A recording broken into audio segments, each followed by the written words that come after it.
Okey, siapa-siapa yang pakai Honda, okey, siapa-siapa yang pakai Honda, tolonglah buat inspection untuk kereta anda supaya tak jadi macam ni. Okey, tak jadi macam ni.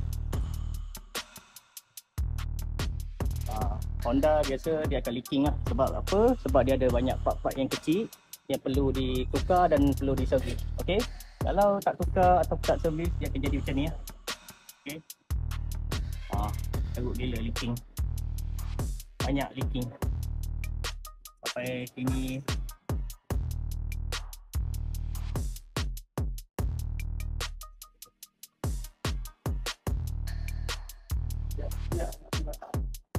Kalau dah leaking macam gini, kita tadah ni hitam dia, kita tengok berapa banyak ada kat dalam.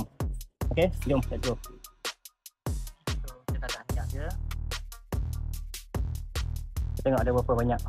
Okey, sepatutnya 3.5, 3.8 lah liter, lebih kurang.